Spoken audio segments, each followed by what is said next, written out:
అందరికీ నమస్కారం. జై శ్రీరామ్. మనందరికీ అర్జునుడు తెలుసు కదా, మహాభారతంలో అర్జునుడు. ఆయనట అతిరథ మహారథి. నాకు ఆ టర్మ్స్ సరిగ్గా తెలియవు, but what does it mean అంటే ఆయన ఒక 1,00,000 మంది వారియర్స్ తోటి, మామూలు వాళ్ళు కాదు, పెద్ద వారియర్స్ తోటి యుద్ధం చేయగలిగిన వీరుడంట ఆయన అర్జునుడు. అంటే 1,00,000 మంది వారియర్స్, ఈచ్ వారియర్ ఒక 1,000 నార్మల్ వారియర్స్ని హ్యాండిల్ చేయగలరు. అట్లాంటి 1,00,000 మంది వారియర్స్తో ఎట్ ఏ టైం వార్ చేయగలిగిన స్ట్రెంగ్త్ ఉన్నవాడు అర్జునుడు. అయితే అర్జునుడు ఎలాంటి స్ట్రెంగ్త్ అంటే, మనం మహాభారతంలోనే చూస్తే కనుక ఆయన ధనుష్టంకారం అంటే ఇట్లా ధనుసుని, గాంధీవాన్ని ఇట్లా లాగి వదిలితే ఆ సౌండ్కే చాలామంది గుండాకి చనిపోతారట. ఆయనతో దేవతలే యుద్ధం చేయలేకపోయారు.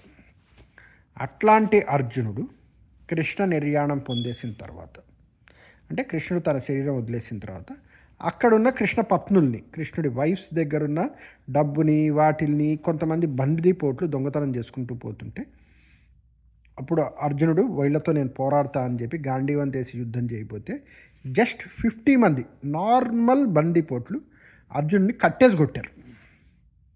అంటే ఎట్లా అంటే డైనోసర్ని ఒక 50 చీమలు కలిసి కట్టేసి కొట్టాయి అంటే ఎట్లా ఉంటుంది, అట్లాంటి ఆశ్చర్యకరమైన విషయం. అది డైనోసర్కి ఆశ్చర్యమే. అలాగే అర్జునుడు కూడా ఆశ్చర్యపోయాడు. అప్పుడు మనందరికీ వెలిగే ఒక స్పాట్ ఉంటుంది సార్, ఇన్నాళ్ళు నేను చేశాను అన్న ఫీలింగ్, అది కాస్త పోతుంది. అర్జునుడికి కూడా అదే అనిపించింది. అంటే ఇన్నాళ్ళు నేను యుద్ధం చేశాను అనుకున్నా, కానీ నాతో కృష్ణుడు చేయించుకున్నాడు. అయిపోయింది, నా రోల్ అయిపోయింది, నా రిలవెన్స్ అయిపోయింది. నా రోల్ అయిపోయిన తర్వాత, నా రోల్ ఉన్నంత వరకు నేను పెద్ద పెద్ద వాళ్ళందరినీ హ్యాండిల్ చేశాను.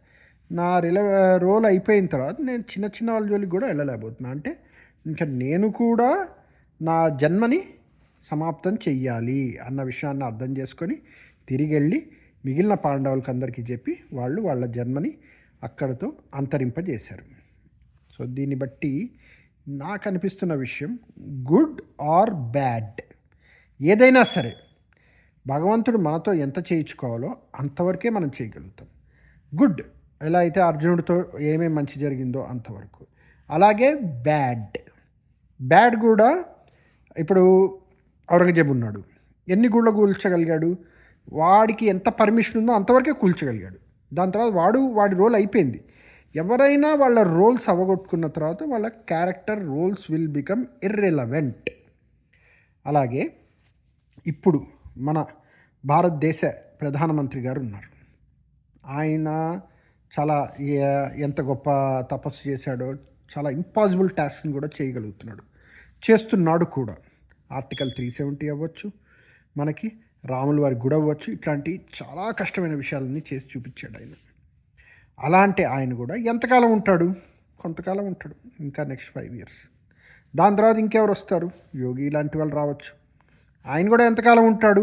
కొంతకాలం ఉంటాడు. దాని తర్వాత ఆయనది కూడా అయిపోతుంది. అంటే నేను దీన్ని బట్టి చెప్తున్నా, అర్జునుడే ఆయన టైం అయిపోయింది. సాక్షాత్తు రాముల వారు వచ్చినా ఆయన కూడా కొంతకాలమే ఉంటాడు. సో మనల్ని ఎండ్ ఆఫ్ ద డే ఎవ్వడు మనని తరతరాలు కాపాడుతూ రాలేడు. ధర్మస్థాపన కొంతవరకు వాళ్ళ రోల్స్ అయిపోయిన తర్వాత వాళ్ళు వెళ్ళిపోతారు. మరి మనని ఎల్లప్పుడూ కాపాడే ఏది మనని ఎల్లప్పుడూ కాపాడుతుంది అంటే మనలో ఉన్న ధర్మమే మనని ఎల్లప్పుడూ కాపాడే విషయం. కాబట్టి వీళ్ళందరూ వస్తుంటారు పోతుంటారు వెనకాతల, బిహైండ్ ద సీన్. ఇక్కడ మన రోల్ ఏంటి అంటే, మనం ఎప్పుడూ కూడా ధర్మాన్ని ఆచరించడం. ధర్మో రక్షతి రక్షిత అంటే రక్షించడం అంటే బయటికి పోయి ఫైట్ చేయడం కాదు, ధర్మాన్ని ఆచరించడం.